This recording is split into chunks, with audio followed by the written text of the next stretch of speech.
بسم اللہ الرحمن الرحیم نحمدہ ونصلی علی رسولہ الکریم اما بعد اعوذ باللہ من الشیطان الرجیم بسم اللہ الرحمن الرحیم ان الذین قالوا ربنا اللہ ثم استقاموا صدق اللہ العظیم۔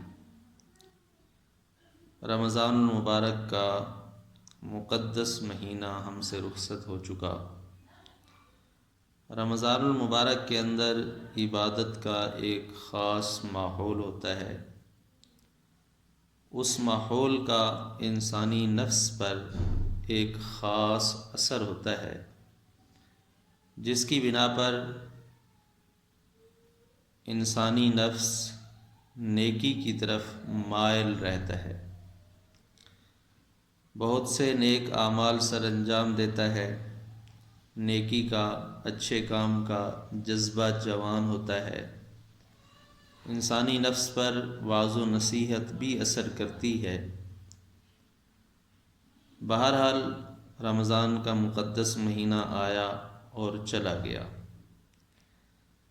اب اس کے بعد ہمارے لیے کون سے کرنے کے کام ہیں تاکہ رمضان المبارک والی وہ کیفیت برقرار رہ سکے؟ گو کہ وہ ماحول میسر نہیں، وہ ساعتیں میسر نہیں، لیکن ہم کیا کر سکتے ہیں کہ کم از کم وہ کیفیت تو برقرار رہے؟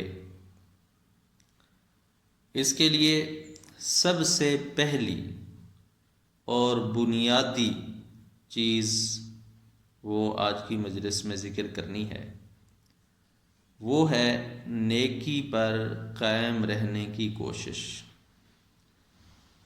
یعنی جو رمضان المبارک کے اندر طاعت اور نیکی کے کام ہم سے ہوئے، جیسے کیسے صحیح، اب بھی ہم ان کو سر انجام دینے کی کوشش کریں۔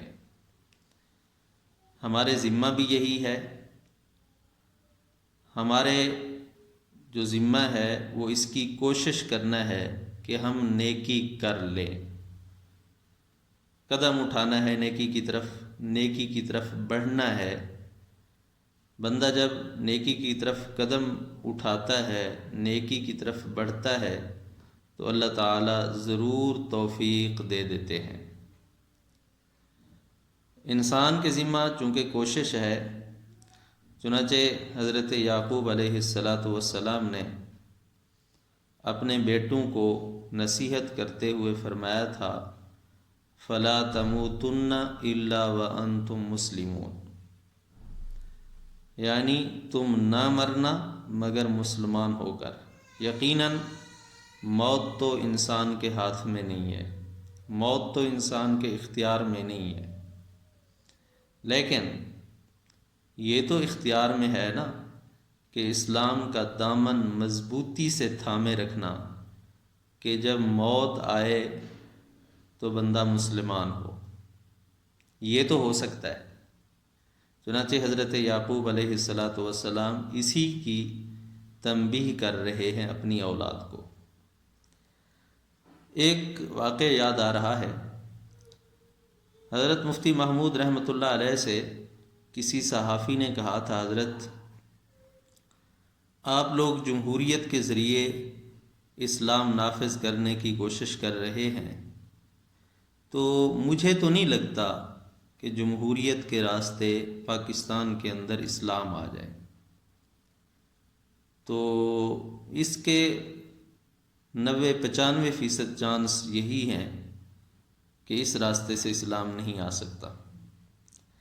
حضرت رحمۃ اللہ علیہ نے فرمایا کہ میاں مجھے تو تعجب ہے کہ کم از کم تجھے 5-10% اس نظام سے اسلام آنے کی امید تو ہے، جبکہ مجھے 1% بھی اس راستے سے اسلام آنے کی امید نہیں ہے۔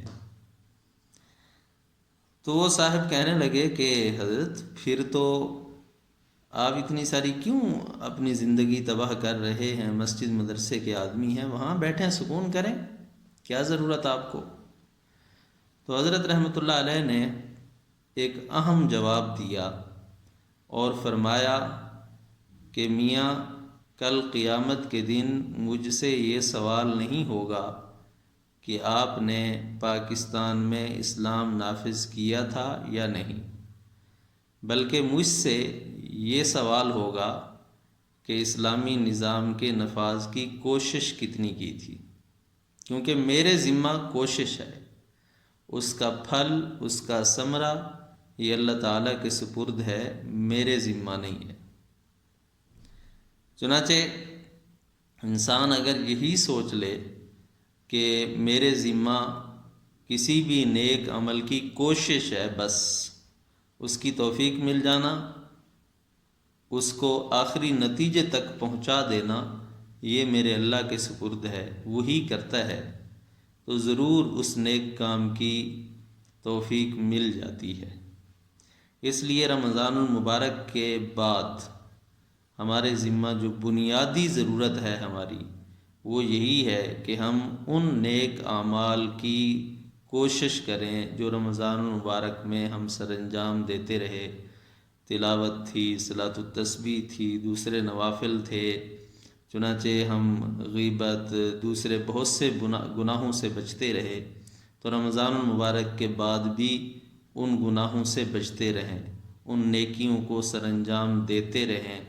چنانچہ جب ہم کوشش کریں گے تو اللہ تعالیٰ اس کا ثمر ضرور دیں گے۔ چنانچہ اللہ تعالیٰ کا فرمان ہے وَالَّذِينَ جَاهَدُوا فِينَا لَنَهْدِيَنَّهُمْ سُبُلَنَا، کہ جو ہمارے راستوں کی کوشش کرتا ہے ہم ان کو اپنے راستوں کی ضرور بالضرور ہدایت فرماتے ہیں، رہنمائی فرماتے ہیں۔ دعا ہے اللہ تعالیٰ توفیق عمل نصیب فرمائے۔ وآخر دعوانا الحمد للہ رب العالمین۔